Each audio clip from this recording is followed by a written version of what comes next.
Story RH, le podcast RH qui ne vous raconte pas d'histoire. Bienvenue à toutes, bienvenue à tous. History is made of stories. Dans cet épisode, nous allons essayer de mieux comprendre ce qu'est la notion de valeur.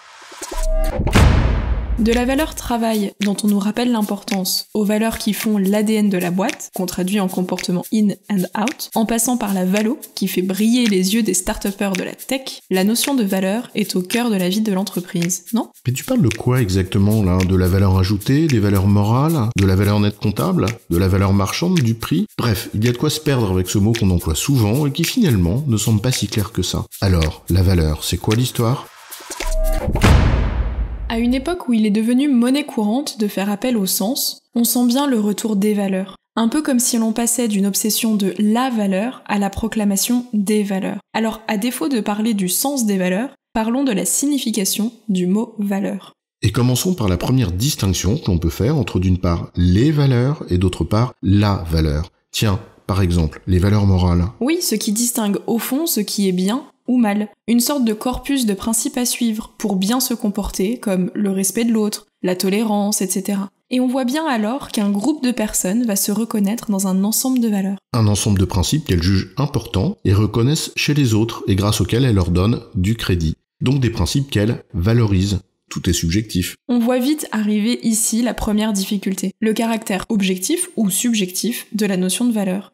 Nous ne débattrons certainement pas du caractère potentiellement universel ou pas des valeurs morales, mais on reviendra plus tard sur cette idée de subjectivité. Les valeurs morales ne sont donc pas la valeur économique. On voit qu'il peut y avoir plusieurs sortes de valeurs, et on peut en imaginer d'autres. Tiens, la valeur sentimentale d'un objet par exemple. Eh bien, ce n'est pas nécessairement la même que sa valeur marchande. On peut prendre l'exemple de l'urinoir de Marcel Duchamp en 1917, La Fontaine. Un simple urinoir vendu aux enchères par Sotheby's plus d'1 million de dollars. En 1999, à un homme d'affaires. Ah bah ça fait cher du chiotard, oui, et j'en ai vu des moins chers chez Bricomarché. Bref. Et pourtant, celui qui l'a acheté a dit qu'à ses yeux, cela représente les origines de l'art contemporain. La valeur est bien subjective, mais il y a aussi une autre forme de valeur qui apparaît dans cet exemple. Une valeur historique, par exemple, ou une valeur sociale.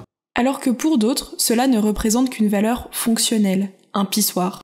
La notion de valeur est donc non seulement subjective, mais aussi protéiforme. Elle peut prendre plusieurs formes, morale, économique, marchande, historique, etc.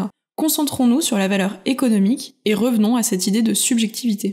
Dans le champ de l'économie, on distingue en effet ce qui peut relever d'une valeur objective, c'est-à-dire appréciée de façon objective, donc indépendante de l'évaluateur, et la valeur subjective, c'est-à-dire dépendante de l'appréciation d'un tiers. Une même chose a non seulement plusieurs formes de valeur, comme tu l'as dit, mais n'a pas la même valeur aux yeux de tout le monde. Ça renvoie à une pensée de Pascal. Plaisante justice qu'une rivière borne, vérité au-deçà des Pyrénées, erreur au-delà. Donc même les valeurs morales pourraient être subjectives. Non, on va pas revenir sur ce sujet-là. Et donc en parlant de valeurs subjectives, on lie intimement la notion de valeur à celle de jugement. Et donc le prix qu'on est prêt à mettre, ce qui n'est pas nécessairement la valeur objective. Warren Buffett disait que le prix est ce que vous payez, la valeur est ce que vous obtenez. Le prix et la valeur ne sont donc pas la même chose. Le prix de la transaction, c'est le point d'accord entre vendeur et acheteur.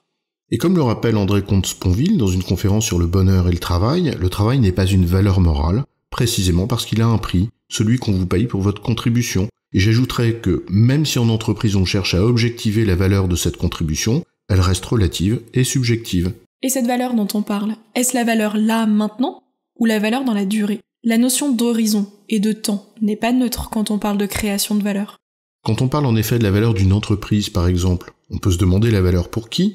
L'actionnaire et le salarié, par exemple, n'ont peut-être pas le même point de vue, notamment parce que le facteur temps est déterminant, comme le facteur risque associé à cette valeur dans le temps. Une notion donc protéiforme et subjective, et qui dépend de multiples facteurs. En résumé, la notion de valeur est à la fois protéiforme, car elle peut être morale, économique, marchande, historique, etc.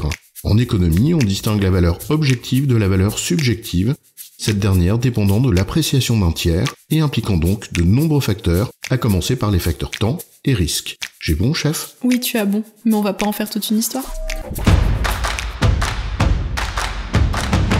Story RH, le podcast RH qui ne vous raconte pas d'histoire.